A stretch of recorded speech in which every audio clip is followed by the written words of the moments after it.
we just have attention? Thank you. So I just want to welcome everybody to this extraordinary meeting of the full council to discuss the neighbourhood plan.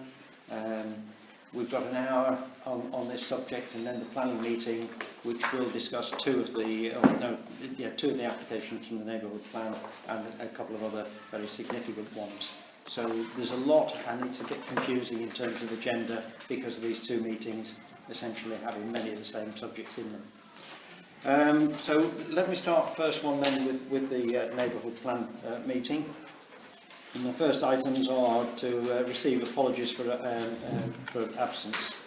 So I know we've had a few apologies. I've had apologies from Councillor Fuller and Councillor Sparks. Okay then, and we've also had Councillor Chappell said that he would be a little bit late. Councillor Oates' apologies because he's still working on that.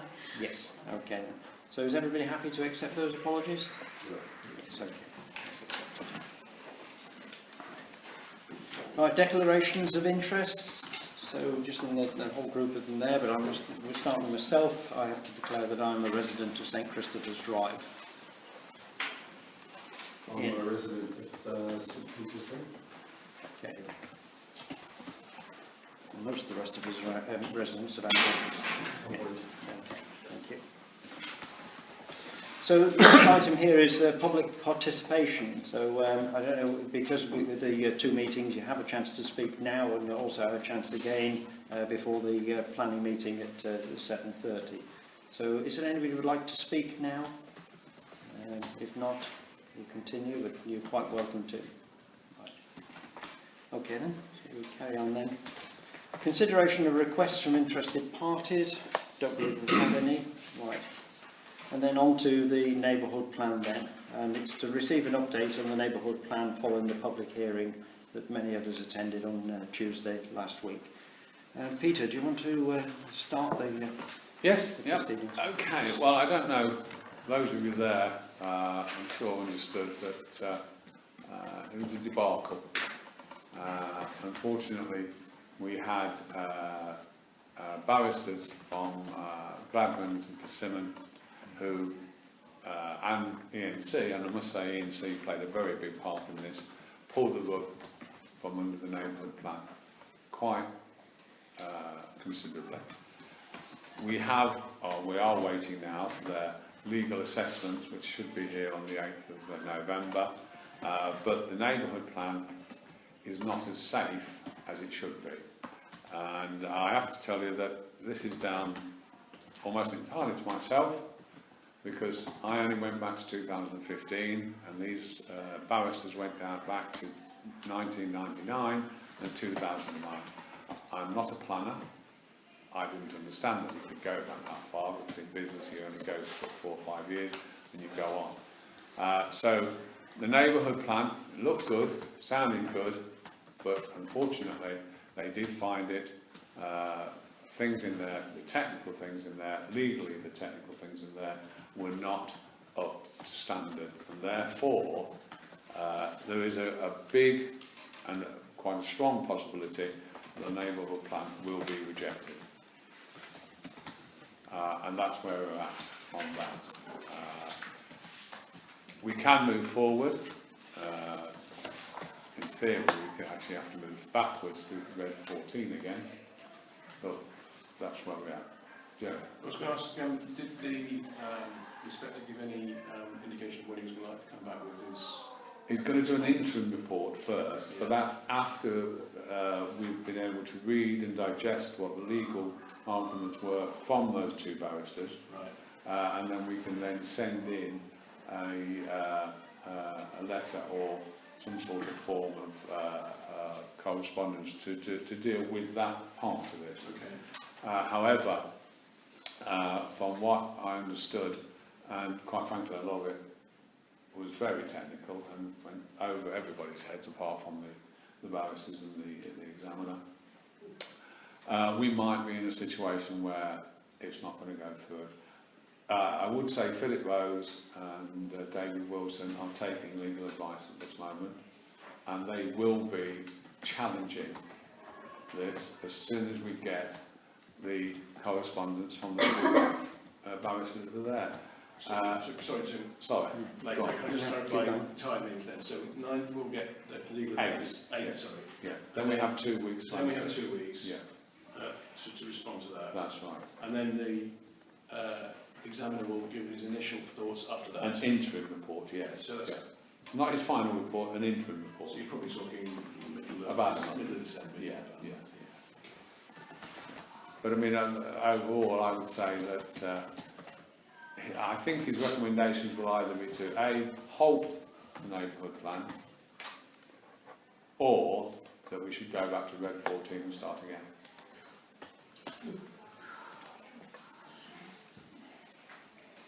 So just to pick up on some of your words there, Peter, it is not your fault. You cannot take the blame for where we are. Well, no, I think I can, because I didn't go back and I didn't do it We've thoroughly. all been, in the same mode over this process.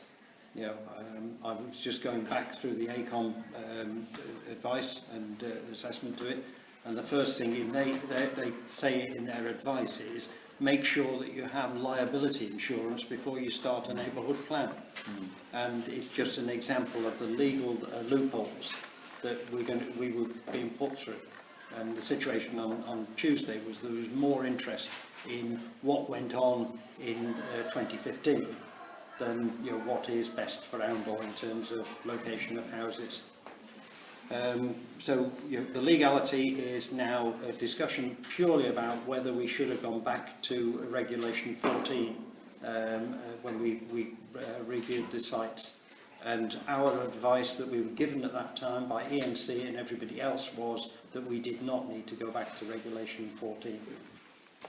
Even the examiner himself seemed a little bit surprised at the legal challenge that was given on the need to go back there, and that's why he's asked for formal notification of that situation. I would say that I've gone through all the emails I've had from ENC, and you're looking at 700 emails from the start of when I took over as chairman. And it clearly says, and unfortunately I forgot, the one thing I've left in the office tonight is the email I had from ENC, which clearly indicated that we were okay to go to Reg 16, and it gave us all the parts and sessions that we have to do to go through that to the examination and referendum. So it's all in there. There was no if and buts, that's what it was. However, I would like to say that having seen a letter earlier in the year that ENC now does not want anybody to read, it does say that in February they knew that our plan wasn't safe, and that if they'd have told us then, we could have altered it and sorted it. They didn't, they left it, and in May we got confirmation from them that Reg 16 was available to us and we should go on with it.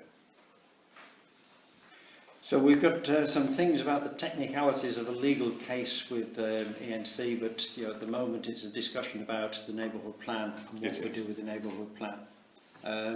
Certainly, my view from the discussion on Tuesday was that failure of the selected sites in Oundle neighbourhood plan because of the technicalities did not mean that the other sites were acceptable.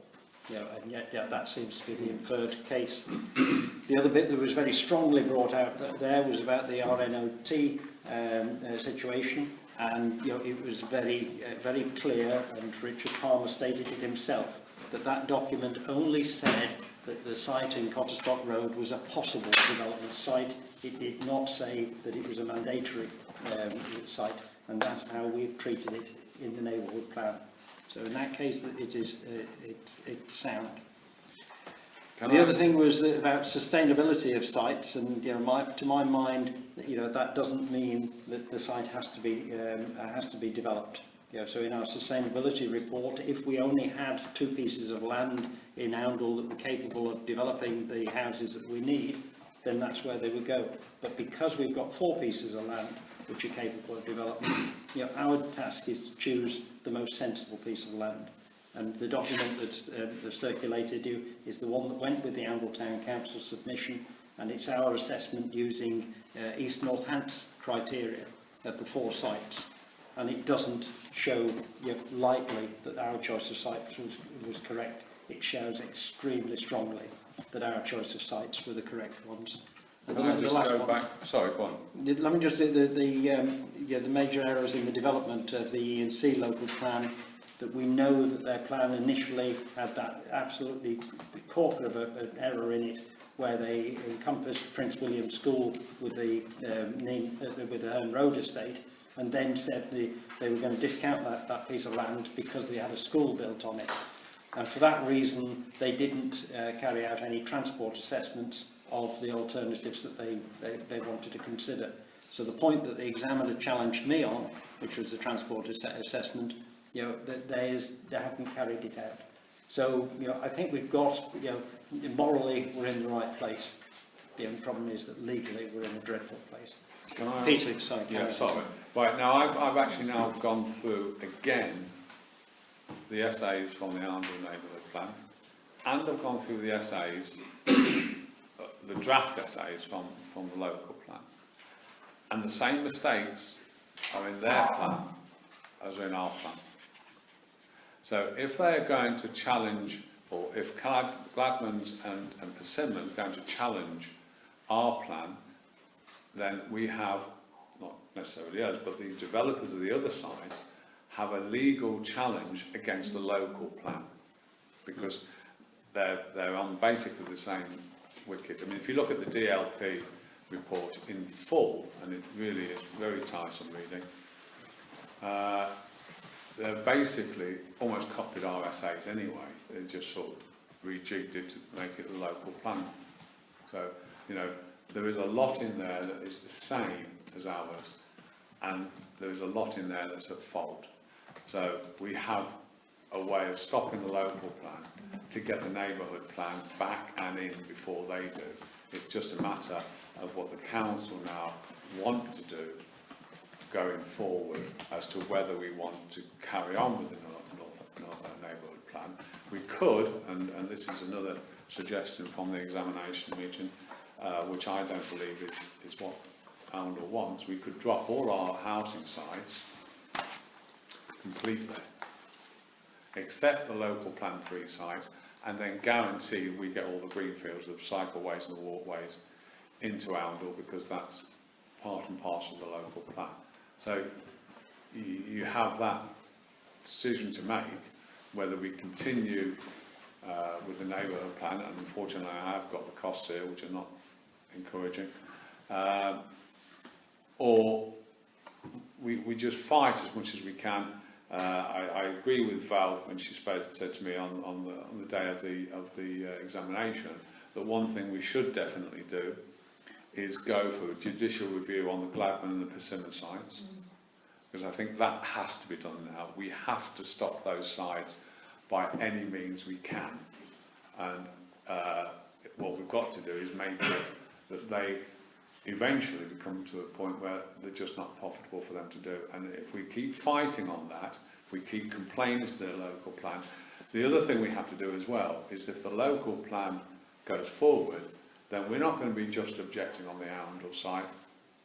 I have read through the other sites. We can object to Rushden, Raunds, Thrapston.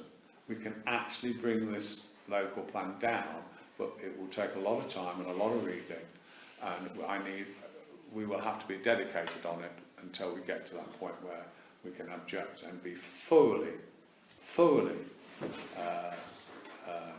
in mind of what we're doing. Because if we stop the local plan, we then have a fear of what the government might want to do. So we have to think about that as well.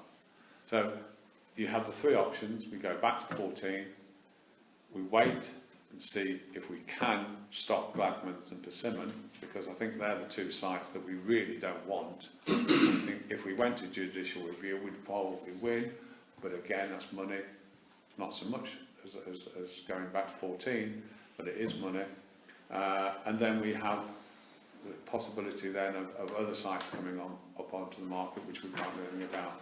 So it's up to you, ladies and gentlemen. So before we get into the options at the moment, just carry on with the debate. And David, I know you caught your breath, not you? Yeah, sorry I was late. I did. Yeah, you did, and your apologies for taking.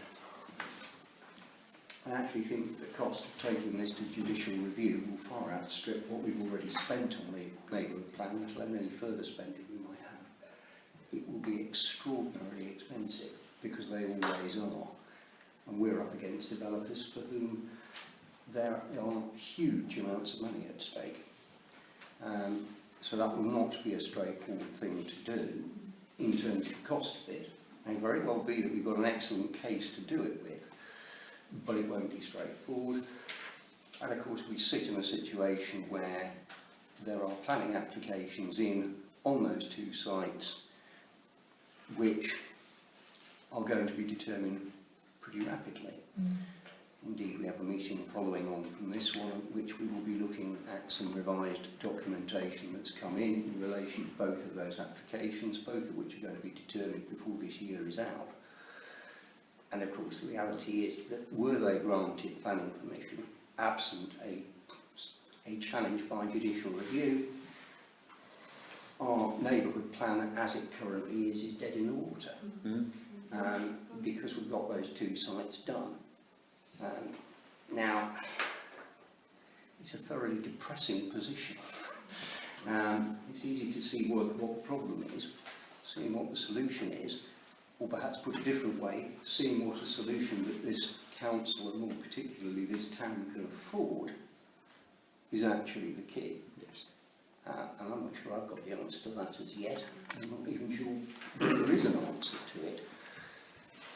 What I agree is that insofar as it remains possible for us to try to challenge both the planning applications and the local plan part 2, we should. And for the moment, if we have to go back to, if not quite square one, a relatively early square in terms of our own plan, so long as there remains a chance that that plan can be delivered with the housing sites in it, and I rather suspect we've got to go for it. The neighbourhood plan without the housing allocation is, with all due respect to everybody who's worked so hard on it, is virtually pointless. But I can't understand the value of spending money on a neighbourhood plan if the housing allocation, or the planning applications are already in, are determined before the end of the year. I mean, what's the value in I think that's the logic. Yeah, that's the logic that's being presented. Yeah, so we're dead in the water. Yeah. Only if the applications are granted. Yeah, I mean, I think we've all previously voted in support of doing everything we possibly can to object to those two applications, because we're all of one mind.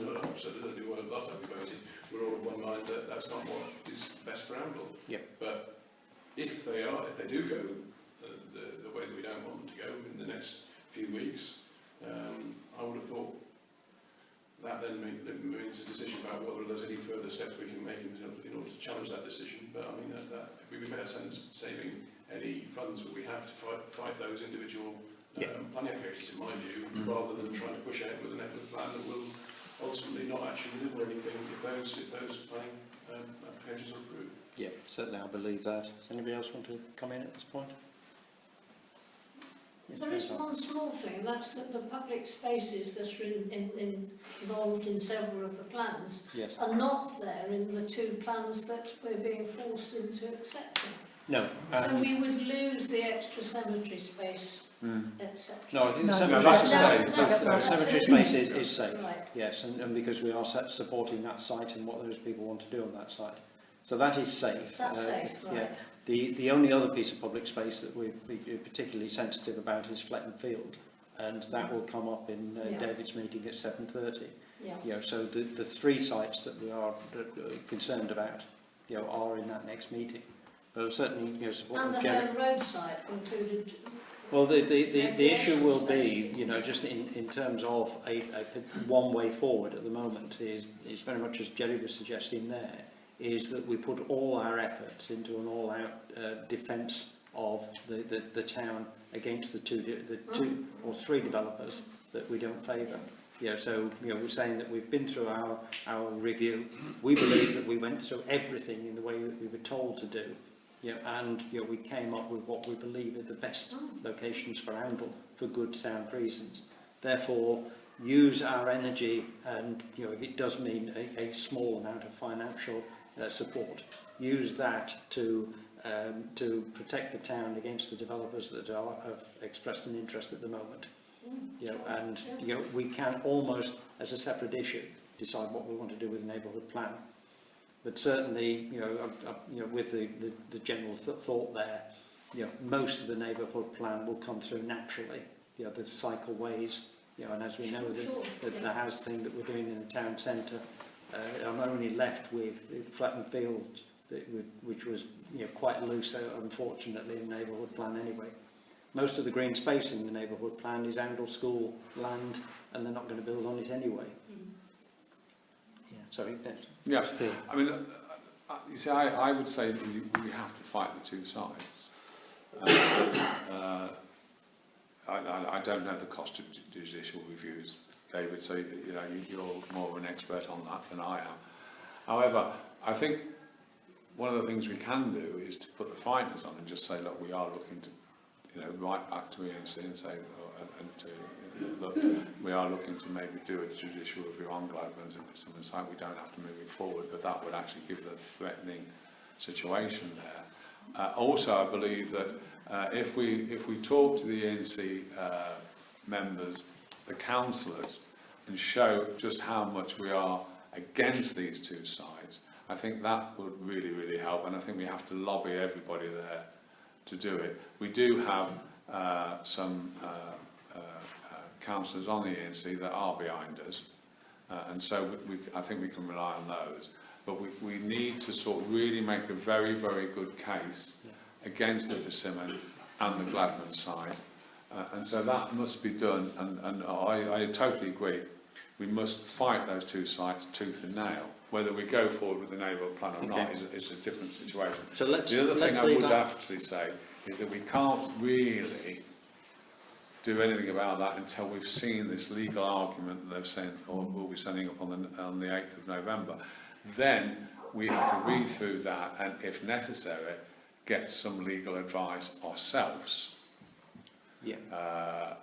So just in terms of getting legal advice ourselves, I'm very much, now that we've spent so much on this thing, that I'm really against spending more money. No, I agree with you, but if we don't get legal advice on it, we can't answer it. If there's something obvious there that we think we're going to win, then I could imagine it.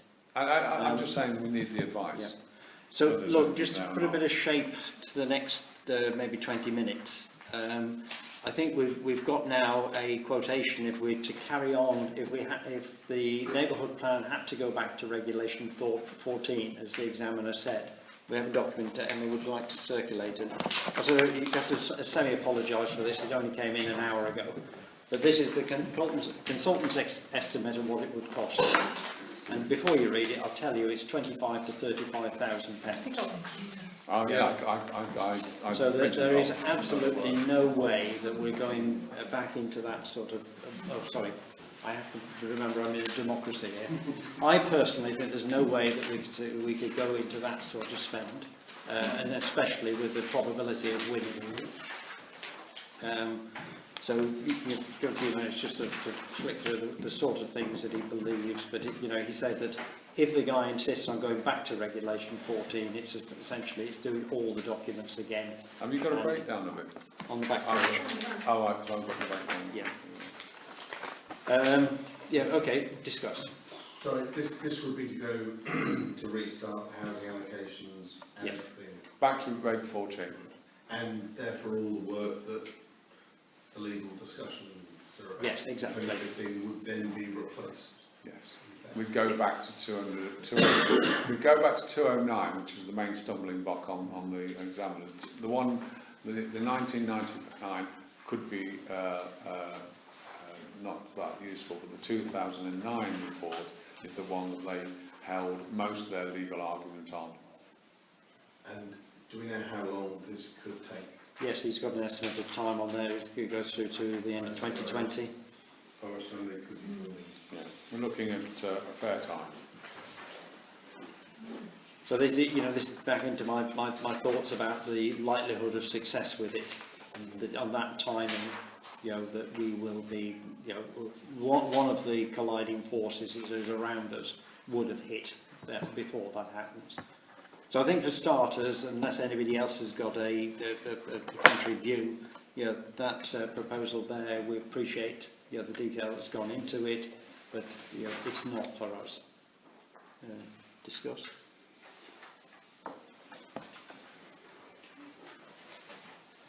Well, having made one mess of it, if we did Peter, this, don't repeat that. You've not made a mess of it. if we did this, I think we'd actually get the thing through. But I don't understand think the council doesn't want to spend that sort of money. Well, Peter, I don't think we would get it through. I think that the forces, Jerry. I don't think we're in a position really to at this stage, waiting for legal comments to come in, waiting for the interim examiner's report, knowing what that's going to come. I think we need to know what his advice is from that really beforehand. But certainly I question that whatever he says, whether there's actually much value in spending that money. So I mean, if you're looking for a proposer, Well, I don't have a proposal at the moment, but I just wonder if there's any contrary views. I want to hear those. I would not support David? spending more money on it at the moment. I agree. I don't think we can commit ourselves to this at this point. But equally, I don't think we should be closing the door on it, despite the amount of money that's referred to. Simply because, of course, relative to what we've already spent, it's about a third. Yes, it is. We've spent Um, about £90,000 so far. So when you look at it like that, you think, well, spoiling ships for Hayworth and tar and all that, they're not inexpensive Hayworth. But if we could deliver it, and if in delivering it we could end up with what we want, two huge ifs, then it's going to be worth doing, because it will still produce what's best for this town. The problem is that conceivably the planning decisions to be taken before the end of this year might render it largely academic. And that suggests that potentially we should be looking at this next month. Can I ask, David, because you know better than I do, but I mean, if we had to go down the road on the St Christopher's Drive and Costock Road of doing a judicial review, what sort of costs are involved in that? Have you any ideas? Have you any sort of comments on that? I think it would be very difficult to try and put a figure on it, but I would suggest that it would potentially be in the tens of thousands. So cheaper than this?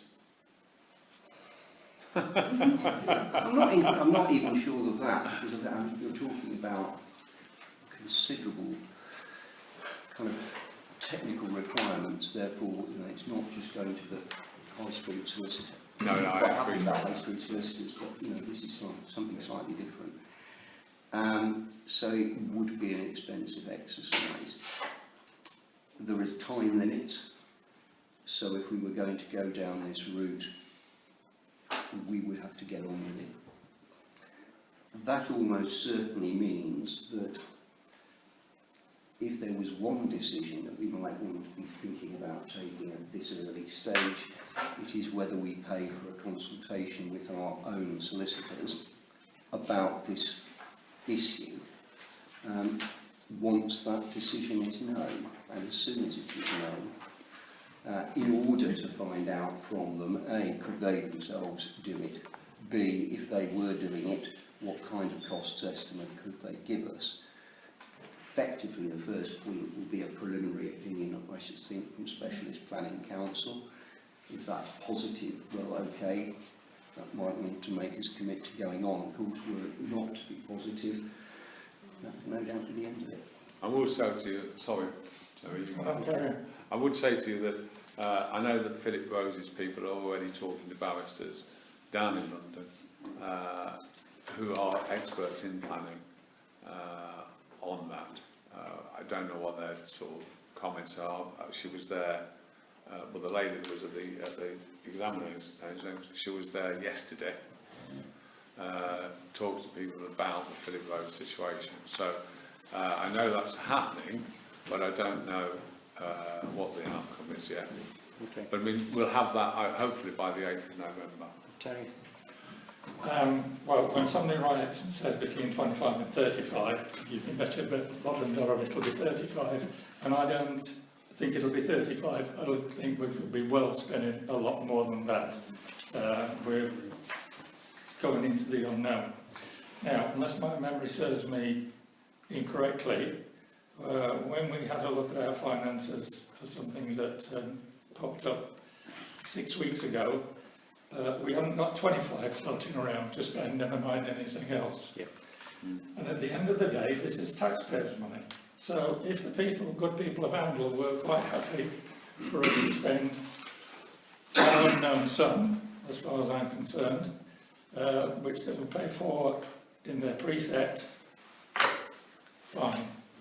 But I wouldn't like to vote for another £35,000 plus. Okay. Yes. So the point is, I completely agree with Councillor Stagg. It's more likely to be over 50,000 by the time we finish. And having been through one of the reviews that we had for Fair and Field, the barristers and the companies, those companies that do planning, are limitless in their time and the way they can conduct themselves. And the amount of money behind them is phenomenal. And even if we went back and counted for 2009, you can guarantee, I could probably bet my life on it, not on me to of course, but that they would find another way through it, and it would keep on going. And by which time we've already lost it, because the planning permission is in for St Christopher's and Grosstock Road. Okay. Peter?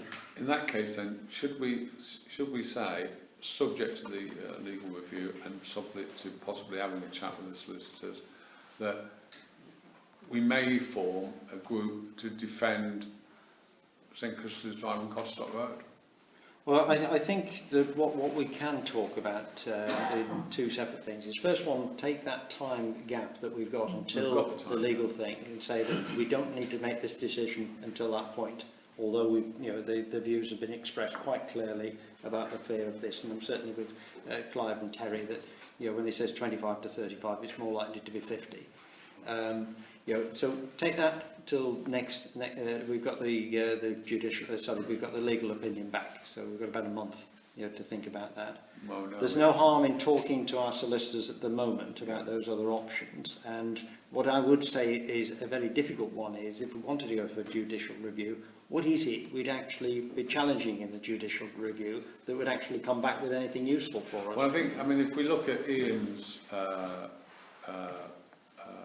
work on St Peter's Drive, and we look at William's work on St Christopher's Drive, we have so much in those two reports they've done to actually do that review. We still need legal counsel, I agree with you on that, but I think we have a really big possibility of stopping those two sites. I understand where you're coming from. Just, I'm sorry, but if that's the case, then it shouldn't get through the planning at ENC, should it? Yeah, so I admire your enthusiasm, Peter, but I think the test of that is going to come when the ENC determine.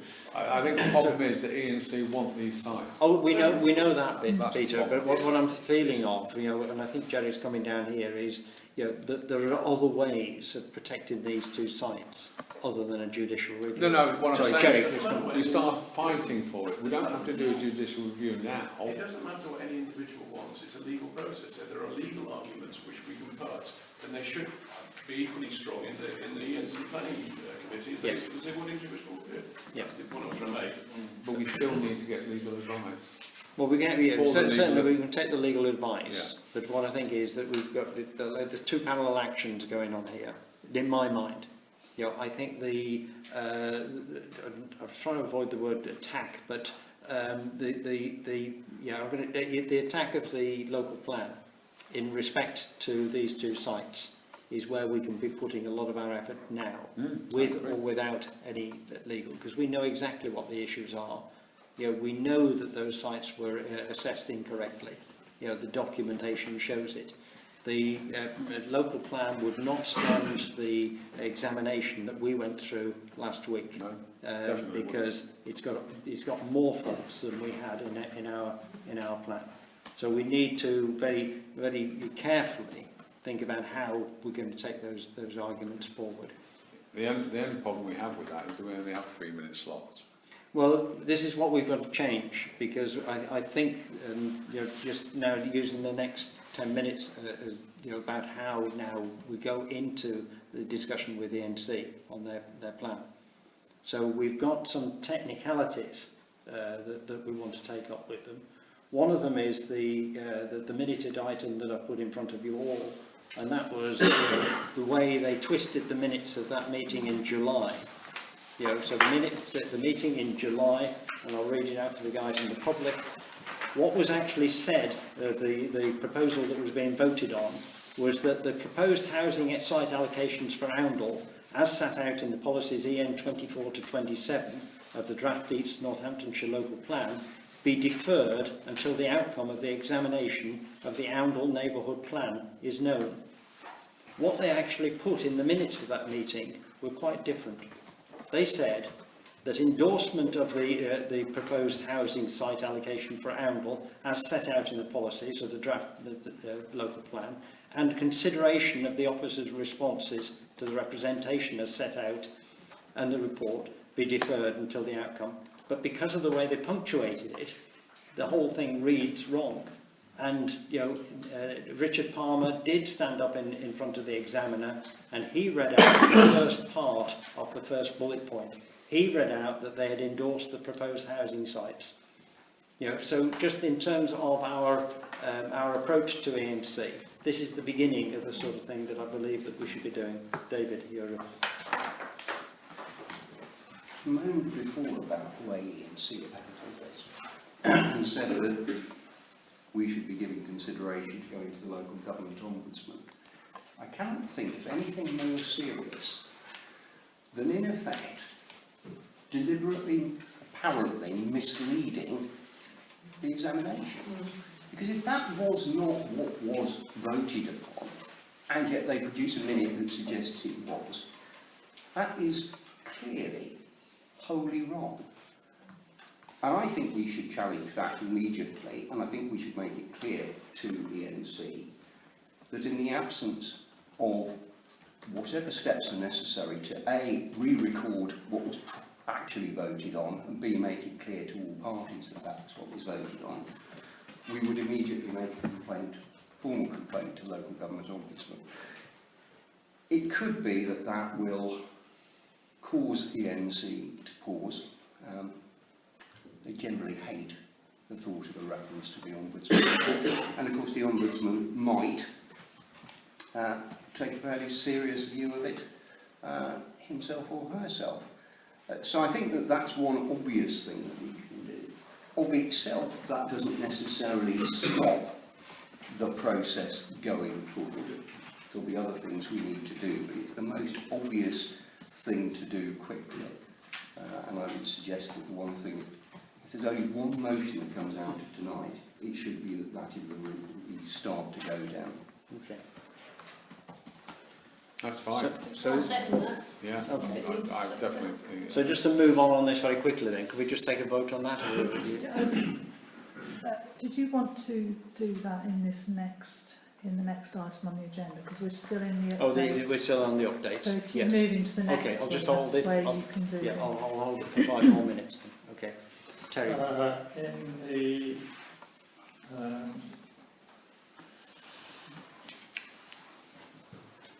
where it starts out, 2 from bottom paragraph, Oundle is currently being hammered. Yeah, okay, we can edit the words. I'm quite happy for you to do that. Yeah.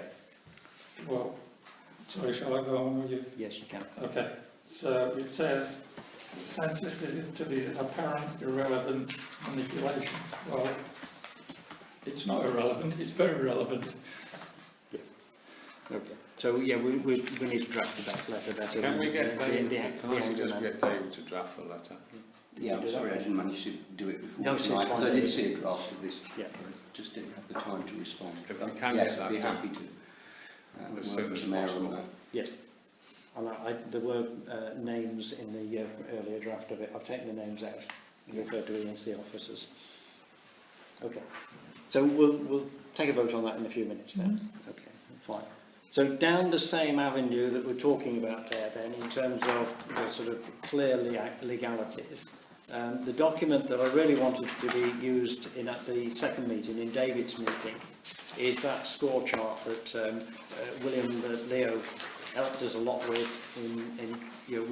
This document was attached to our submission at the Regulation 16.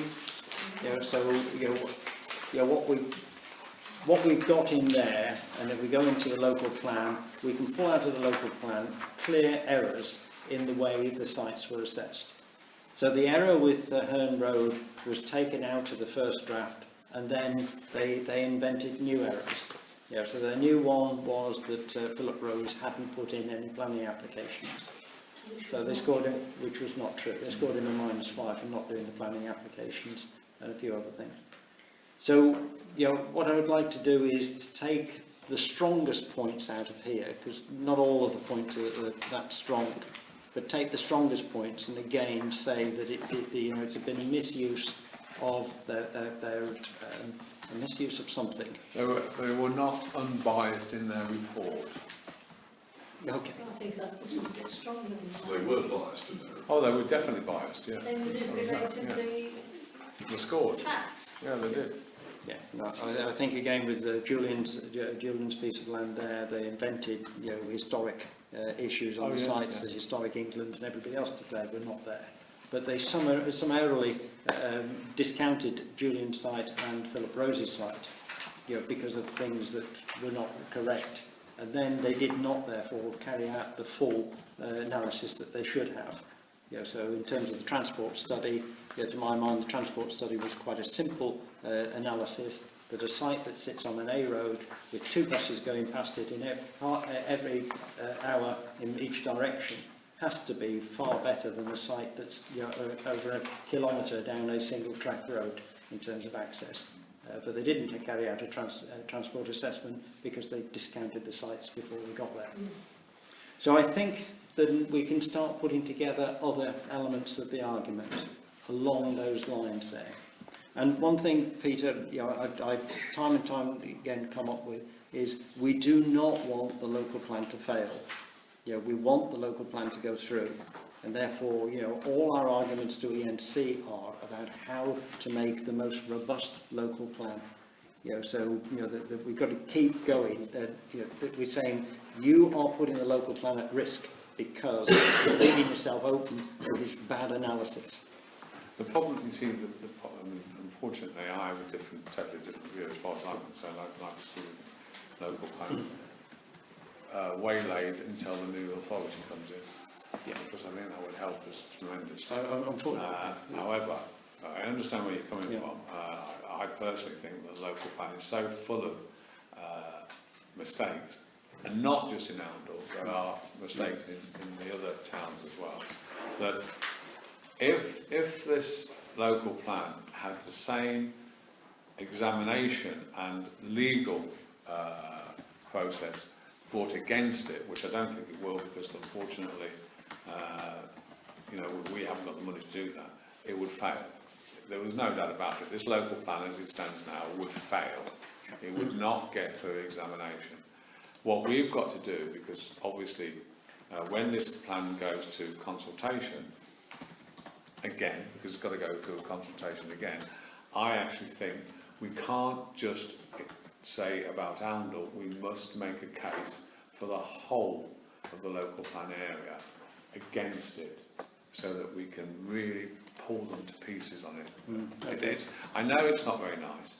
I don't think it's particularly constructive, Peter. I just think it is. I think if we're going to do it, let's do it. Well, if I want a local plan to succeed, I've got to help build the plan rather than destroy it. Unfortunately, I think we should destroy so it at this moment in time. I want us to concentrate at this point in time very bitter at the moment in the Oundle content of the local plan, and the quality of our conversation on that is going to be crucial.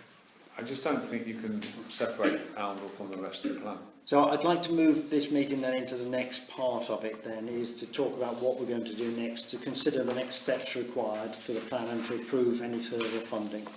The first bit is relatively easy then, isn't it? It is to ask David if he can draft us a response to this minuted item from the July Planning Policy Committee meeting. So I think we've proposal from myself and the seconder was from Val, was it? Yeah, and then all in favour of doing that? Okay. I'm glad you voted for this as well, David. I didn't know whether I would take it. I think, are you trying to ask a question? Me? No, Julian. Oh, No. Sorry, I thought it sounded... When you're talking about the local council ombudsman, isn't it extraordinary that you've got two parallel things going on at the same time? There's a definite obligation on East Northants, the superior authority, helping Arundel get its plan through. Yes. How can it, at the very same time, be promoting something completely different? It's like, I'm not doing a good analogy, going along to Airbus and look, we're here to help you get your planes in the air, and then going along to Boeing and say, look, you know, there's a bunch of saucers there. We're going to get your planes in the air, and don't worry about it. Arundel's not, you know, Airbus is not going to be in our plans at all. Yeah, no, it is very true. Thanks, Julian. It's completely. Yeah. It's very difficult to cope with, yes. So I don't know if that is a valid ground for objecting to the ombudsman. You can't have two. No, so I think when we talk about ombudsman and judicial reviews on this, we've got to be very specific of what we're doing. Yes. I think David's given us good steer. First off, we've got this document, and second one is then taking the local plan arguments and finding out which ones of those are very clearly wrong, and taking that to the ombudsman as well. Yeah. So it's not presenting this whole document the way it is, but we need to do that with the others. And I'm quite happy to go away and do that. So we need to pull out those key points from it. I'd let David do the letter first, and then we can like Well, this letter's got to go straight away. Yeah, yes, exactly. that's urgent. But the second line of the attack then on the local plan is to get our legal, our technical arguments together for it. Of course. I believe personally that the only way that we can proceed with this now is with a conversation with the Chief Executive of East Northamptonshire Council. And I would put a proposal to the table that we plan a meeting with the Chief Executive of East Northamptonshire Council with a discussion about the local plan, not about the neighbourhood plan, but purely about the local plan. I think we need to send David a letter first. That will be gone in days, but just want this meeting now is do you believe that is the correct thing for us to be doing? I think it's worth a try, but whether he would see us in the... Well, just on there's no point in having any conversations lower down in the organisation at the moment, that we are at a very serious position with them, and we need to make sure that they're aware of how Arundel is feeling over this issue. We need to know how it works. It may be that we would have to put in an official complaint or something, that they will have. Yeah. Just saying, can we please see you for a chat? Well, just move back a little bit from process, but do you believe that we should be having a conversation with the Chief Executive of East Northamptonshire Council? I think anything we can try is... Not until we have some sort of firm we'd have to footing. have facts, something. Yeah, okay. So based on facts, yeah. So David? I'm actually looking at what's on the agenda, and of course what's on the agenda is talking about next steps required for our plan. Now, it's stretching the point slightly to say that having a go at the draft local plan is actually a step required for our plan. I appreciate that arguably if one happens I it think it prevents the stretches other. okay. I think it stretches all right. Okay, I'm happy for the guidance from the clerk. I mean, if that's the case, I don't see any harm will come from a meeting Whether any benefit comes from it, I don't know, but it's got to be worth a try in order to have that. But I think to some extent, there's an issue of waiting for the stuff that we know is about to hit us in terms of the legal side of things, and also the actual decisions that are going to be made by ENC on the plans. Now, we should have our meeting with the Chief Executive before this matter gets to their planning committee. Yep.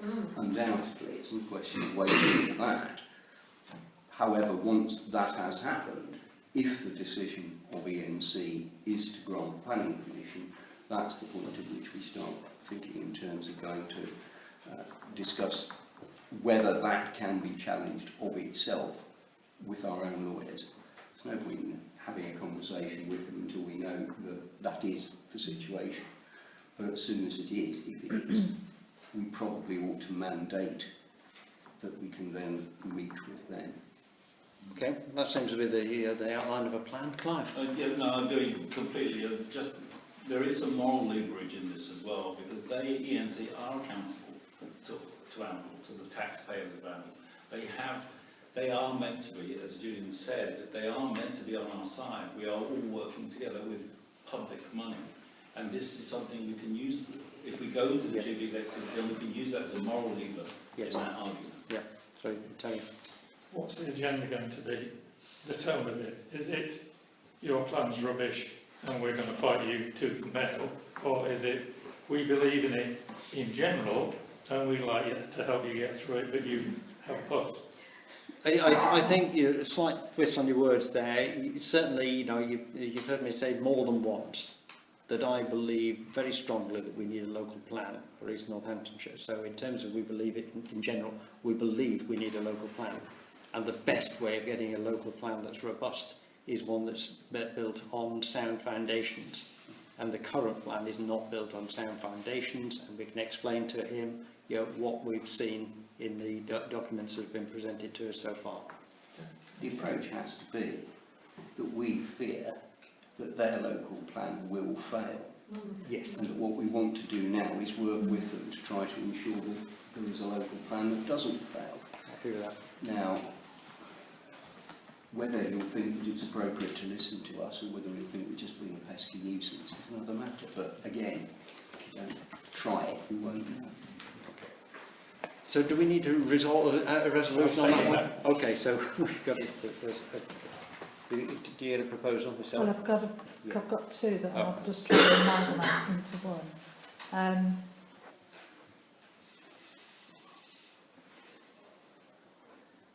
So I've got the Mayor proposed that we have a meeting with Chief Executive of ENC to discuss our concerns about the local plan? Or Yes, our concerns about the robustness of the local plan. And we need that meeting before the next planning meeting where these... If you want to use planning language, why not say about whether the local plan is sound? There you go. Because this terminology of planning being sound is what examiners are supposed to look at.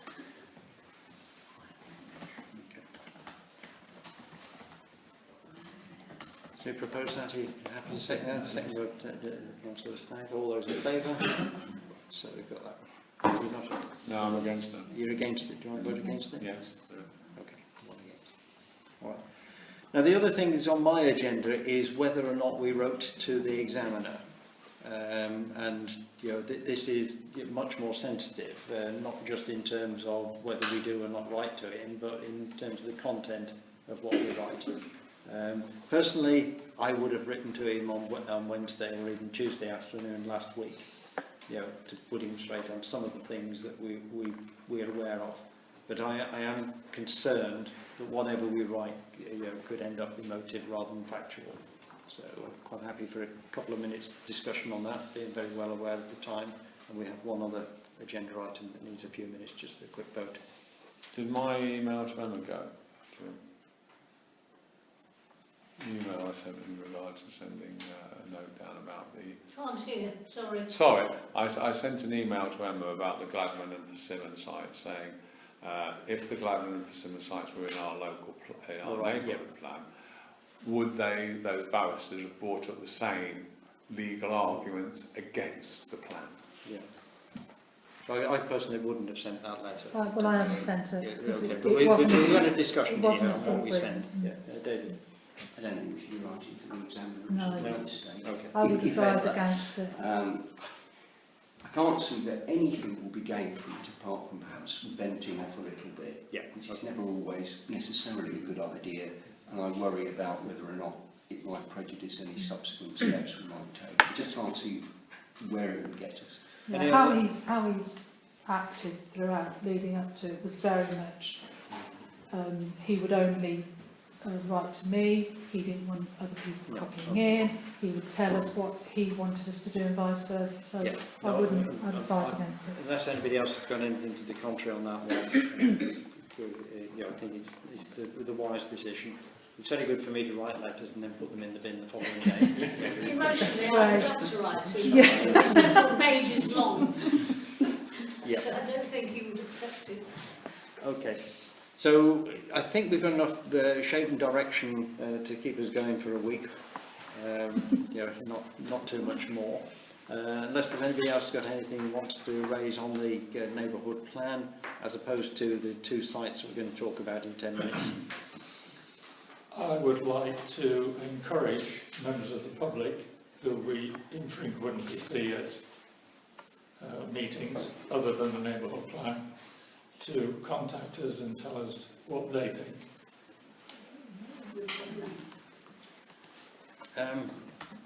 Okay, so you've made a statement in front of the public who are all here. I would maybe just add a little twist to that one. They might like to contact their parliamentary candidates and tell them what they think as well. You know, it's a good opportunity to make the difficulties of local government understood by the parliamentary candidates. I'd also say we should have another emergency meeting What was the town? of the town.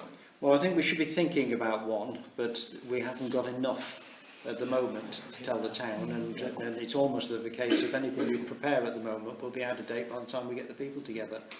It's moving extremely fast, but I do agree with you, Peter. I think maybe in a month's time we'll be a lot clearer of where we are. So. Well, I think we owe the town an explanation after this. You know, the town has put a lot of both cash and confidence in the group that's put this together, and we need to go back to them and explain ourselves. Okay. So we're happy on that one. I'd like to move to the next one. It is relatively quick, but we do need approval. And it's to receive an update on the IT systems. For those of you not aware, we had a major outage of our IT system. I know I was part of the group that reviewed what we should do with IT, so I have to take responsibility for it. We had the server went down, and the only way back up in a reasonable time scale is to carry on essentially with the system that we had at the moment, because the whole of the financial part of it is server based, so we can't move to cloud or any of the modern things at the moment. Is there anything to discuss other than Tell you how much it's going to cost. It was about £5,000 last time I heard. Right, yeah, for a new server and for the work that's happened so far, plus the work to get all of our information onto the new server, is 5,400 plus that. And the budget. What's in the budget? We have 5,000 in the budget, Oh, so we have to find you're a... budgeting then, I say. That's bloody good budgeting, wasn't it? All right. The only other thing is after we've got this up and running, we do have an issue with our desktops only running on Windows 7, which will be obsolete as of the 20th of January. So I'm assuming that's a financial and That general will be a purposes. further financial. Yeah, it's finance and general purpose to decide that. So unless there's any other debate on this one, I'd like to go straight forward to a vote. I'll propose that we pay that. I'd like to propose that if we've got to do it, we've got to do it. Yeah, okay. Thank you. Councillor Cheshire have proposed it and I'll second it. All those in favour? Okay. Thank you. Right. So we've got any other relevant matters for report only? And this is, just reminders, it's the meeting about the neighbourhood plan. Peter? I know this has nothing to do with the neighbourhood plan, and I apologise for this. But can you all please remember that on the 17th of November we are putting the Christmas tree up, and so far I've only had one person say they'd come down and help. All right, I'll come down then, because at one time you had so many people it didn't need any more, but... Yeah, I haven't done anything. Right, 17. So it's at 8:30 in the morning, and can you make sure you get yourself a bright yellow Viz jacket? Okay, so that's myself and Councillor Do you Glenn. want anything from us? Do you need anything? Just one, a yellow Viz Just jacket. one, I've got okay. mine, but Yeah. you know, they might need one. Yeah. Apart from that, it's all done. Just for you guys in the public to know, you know, that there's been a great effort on the part of Peter again, who has actually managed to find somebody to fell a Christmas tree and deliver it and pop it in the hole that we've got in the town centre for free. So, you know, I can't find friends like that. So, thank you, Peter. Yeah. Okay, so I'd like to declare this part of the meeting closed then.